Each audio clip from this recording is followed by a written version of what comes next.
अस्सलाम वालेकुम बच्चों, आज हमने एक बहुत ही आसान टॉपिक के बारे में पढ़ना है, that is mechanics of movements. बहुत बेसिक कॉन्सेप्ट है जो कि इसमें हमने डिस्कस करने हैं। सबसे पहले जो कॉन्सेप्ट है that is about axis and planes. Axis basically वो लाइन होती है जिसके अलॉन्ग एक बॉडी मूव कर रही होती है। प्लेन एक्चुअली वो सरफेस होती है जो कि एक्सिस के परपेंडिकुलर होती है। अच्छा, अब हम जो है वो इसके एग्जाम्पल को डिस्कस करते हैं। कंसीडर करिए कि ये हमारे पास एक कार है जो कि मूव करी थी इस तरह से इस डायरेक्शन में, ठीक है।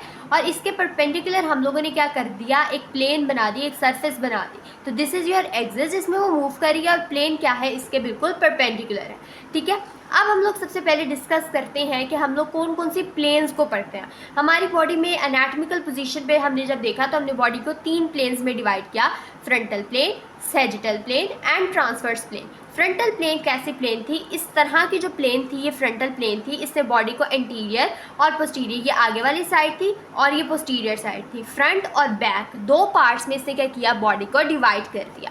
नंबर 2 पे कौन सी थी, सैजिटल प्लेन। सैजिटल प्लेन ने कुछ इस तरह की प्लेन थी, इसने बॉडी को सेंटर से कट किया, इसने बॉडी को लेफ्ट एंड राइट दो पार्ट्स में क्या कर दिया, डिवाइड कर दिया। लास्ट में हमारे पास थी ट्रांसवर्स प्लेन। ट्रांसवर्स प्लेन कुछ इस तरह की प्लेन थे जिसने बॉडी को ऊपर और नीचे वाले दो पार्ट्स में जो है वो डिवाइड कर दिया। फ्रंटल ने कब किया, एंटीरियर पोस्टीरियर, इस तरह से एंटीरियर पोस्टीरियर। सैजिटल ने इस तरह से डिवाइड किया, left and right. And transverse ने अप एंड डाउन दो पार्ट्स में बॉडी को डिवाइड कर दिया। These was planes. अच्छा, प्लेन्स पढ़ ली, प्लेन्स को साइड पे रखते हैं। अब हम बात करते हैं एक्सिस की। सबसे पहले सैजिटल एक्सिस को हम पढ़ते हैं।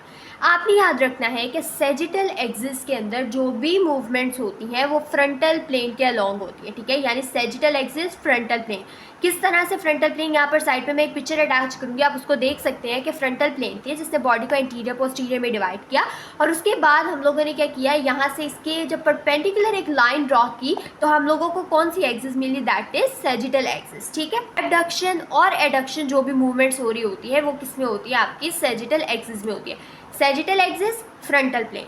उसके बाद नेक्स्ट पे आती है frontal and transverse axis. Frontal axis क्या होती है, ये बेसिकली इसमें जो भी मूवमेंट्स हो रही होती हैं वो किस पे होती हैं, सैजिटल प्लेन के अलॉन्ग हो रही होती है, ठीक है।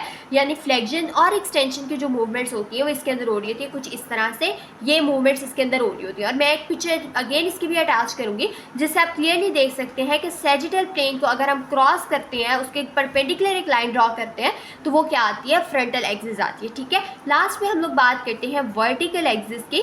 वर्टिकल एक्सिस क्या है, पैरेलल होती है लाइन ऑफ ग्रेविटी की। फॉर एग्जांपल हम लोगों ने लाइन ऑफ ग्रेविटी क्या पढ़ा हुआ है, ये हमारे पास सेकंड सैक्रल वर्टिब्रा और नीचे फॉल करती है, ठीक है। इसके पैरेलल जो एक्सिस होती है this is called as vertical axis. और इसके अगर परपेंडिकुलर हम ड्रॉ करते हैं तो हमें कौन सी दिखती है, हॉरिजॉन्टल प्लेन। और इसके अंदर जो भी मूवमेंट्स होती है वो क्या होती है, रोटेटरी मूवमेंट्स होती है, ठीक है। तो ये बहुत ही आसान और बहुत बेसिक सा कॉन्सेप्ट था। आई होप कि आपको क्लियर हो गया होगा, ठीक है। मैं साथ में छोटी पिक्चर्स भी अटैच कर दूंगी ताकि आप उसको वहाँ से देख सकें।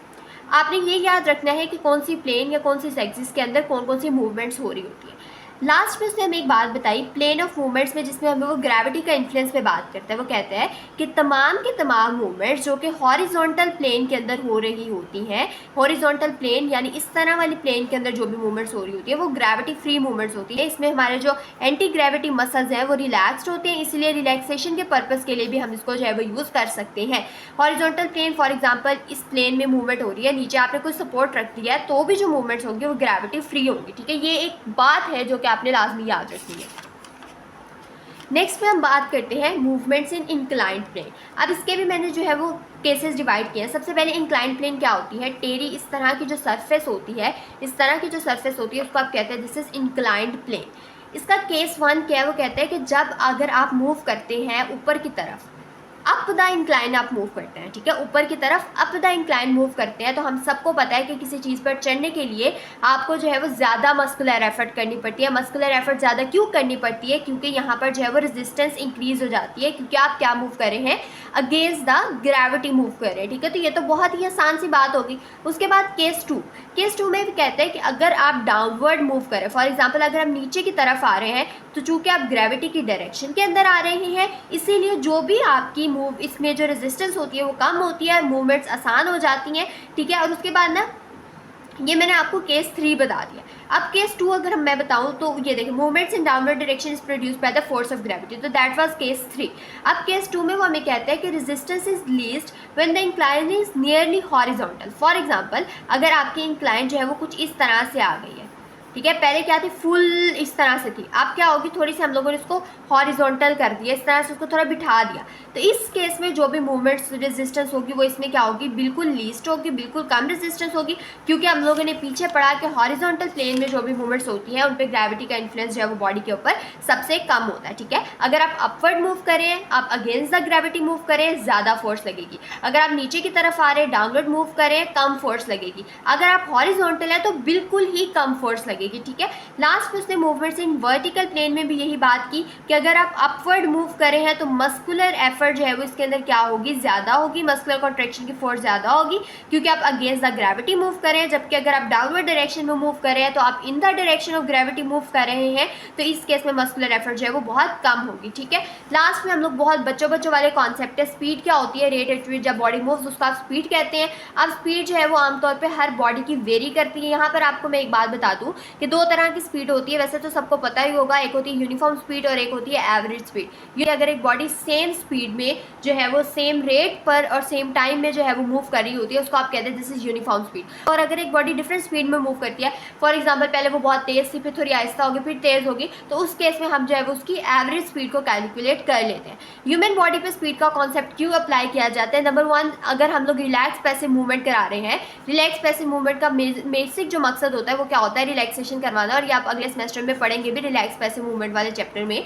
तो इस केस में हमारी जो मूवमेंट की स्पीड होती है, हम कोशिश करते हैं कि उसको स्लो रखें और यूनिफॉर्म रखें, यानी through out the range of motion जो है वो क्या रहे, सेम रहे। उसके बाद कहते हैं कि स्पीड ऑफ एक्टिव एक्सरसाइजेस। अब एक्टिव एक्सरसाइजेस में दो तरह की स्पीड होती है। एक्टिव मूवमेंट्स वो मूवमेंट्स होती है जो पर्सन खुद परफॉर्म कर रहा होता है, और पैसिव मूवमेंट्स वो वाली होती है जो कि किसी थेरेपिस्ट उसको जो है वो करवा रहा होता है, किसी एक्सटर्नल फोर्स के अंडर जो फोर्स हो रही होती है। अब एक्टिव एक्सरसाइजेस है तो इसमें नेचुरल स्पीड की सबसे पहली बात, जाहिर सी बात होगी, तो नेचुरल स्पीड ऐसी स्पीड होती है जिसमें आमतौर पर एक बॉडी मूव करती है। ये वेरी करती है पर्सन टू पर्सन, कोई बहुत तेज़ स्पीड में बहुत से काम करते हैं, वो कोई बहुत तेज़ लिखते हैं, कोई बहुत स्लो लिखते हैं। तो ये पर्सन टू पर्सन, हर पर्सन की नेचुरल स्पीड वेरी करती है। उसके बाद रिड्यूस स्पीड, अगर हम लोगों ने कोई ऐसी एक्सरसाइजेस करवानी है जिसमें हम लोगों को पेशेंट को, हमें चाहिए कि पेशेंट पूरी की पूरी मूवमेंट देखे, उसका पूरा फोकस मूवमेंट पे हो, तो हम उसकी क्या कर देते हैं, स्पीड कम कर देते हैं। Exercises done mainly eight slow speed require great muscular effort, इसमें आपको मस्कुलर एफर्ट भी ज़्यादा करनी पड़ती है, और साथ ही साथ आपको जो है वो इसके अंदर कंसंट्रेशन भी जो है वो ज़्यादा देनी पड़ती है, क्योंकि रिड्यूस स्पीड में, फॉर एग्जांपल अगर आप एक हैवी वेट उठा रहे हैं, हैवी वेट आप लिफ्ट कर रहे हैं, तो ज़ाहिर है वो आप बिल्कुल स्लो ही लिफ्ट करेंगे। कि मैंने वैसे ही एक एग्जांपल दी कि अगर आप हैवी वेट उठा रहे हैं, आप स्लो लिफ्ट कर रहे हैं, आपकी मूवमेंट की स्पीड कम है, आपको ज़्यादा मस्कुलर एफर्ट करनी पड़ी और आपको ज़्यादा कंसंट्रेशन करनी पड़ी है ताकि वेट कहीं गिर ना जाए।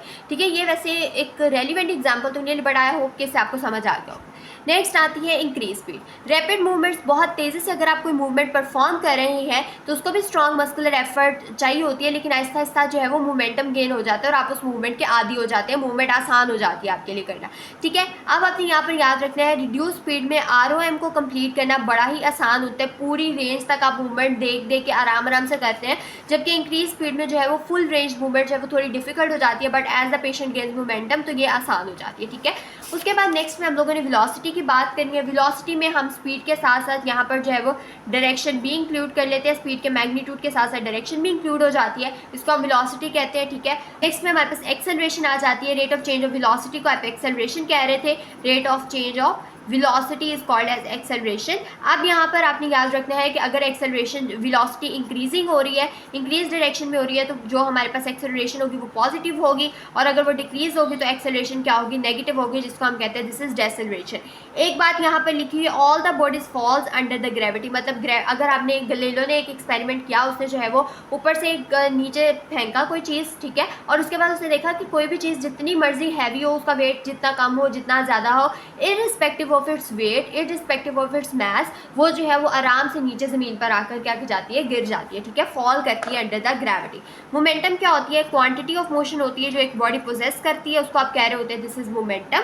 ठीक है, इनर्शिया, इनर्शिया यहाँ पर ज़रूरी इसलिए, इनर्शिया में कहते हैं कि एक बॉडी की स्टेट होती है, एक बॉडी की एबिलिटी होती है नेचुरली कि वो अपनी स्टेट ऑफ रेस्ट को या स्टेट ऑफ यूनिफॉर्म मोशन को जो है वो कंटिन्यू रखना चाहती है। अगर हम स्टेट ऑफ रेस्ट की बात करें तो इन शॉर्ट आप कह सकते हैं कि वो मोशन को रेजिस्ट करिए, वो कह रही है कि मैंने मूव नहीं करना, मैंने रेस्ट में ही रहना है। तो इस केस में जो है वो इनर्शिया की हम बात करते हैं। अब आपने याद रखना है कि कोई भी मूवमेंट परफॉर्म करने के लिए ज़रूरी है कि हमारे मसल्स इतनी फोर्स जनरेट करें कि वो इनर्शिया को ओवरकम कर ले। तो once the inertia is overcome, movement जो है वो क्या हो जाती है, इनिशिएट हो जाती है, मूवमेंट स्टार्ट हो जाती है। और अगर कोई मसल बहुत वीक होता है तो उसके लिए बहुत डिफिकल्ट हो जाता है कि वो उस चीज़ को ओवरकम करे और मूवमेंट को स्टार्ट करे, बट अगेन आप उसको जो है वो पैसिवली करवा सकते हैं। नेक्स्ट पे आ जाता है फ्रिक्शन। फ्रिक्शन हम सबको पता है कि क्या है, एक रेजिस्टेंस है जो कि बॉडी को बियर करनी पड़ती है, और ये रेजिस्टेंस जो है वो इंक्रीज़ होती जाती है जैसे जैसे मूवमेंट की स्पीड इंक्रीज़ होती जाती है। और अगर आप किसी रफ सरफेस के ऊपर है तो भी आपकी फोर्स ऑफ फ्रिक्शन इंक्रीज़ हो जाती है। और साथ ही साथ अगर आप किसी जो है वो स्मूथ सरफेस के ऊपर जा रहे हैं, किसी स्लिपरी सरफेस के ऊपर जा रहे हैं, तो फोर्स ऑफ फ्रिक्शन जो है वो आहिस्ता आहिस्ता कम होना स्टार्ट हो जाती है। ठीक है, और इसी तरह वो कहते हैं कि अगर लार्जर जॉइंट्स पे जो मूवमेंट्स परफॉर्म हो रही हैं तो उनको ज़्यादा फोर्स ऑफ फ्रिक्शन बियर करनी पड़ती है as compare to the smaller joints. ठीक है, तो ये हम लोगों ने कुछ बेसिक मैकेनिक्स ऑफ मोशन पढ़े। अगर आपको कोई बात समझ नहीं आए तो आप इजीली मुझसे कमेंट सेक्शन में पूछ सकते हैं। Thank you so much.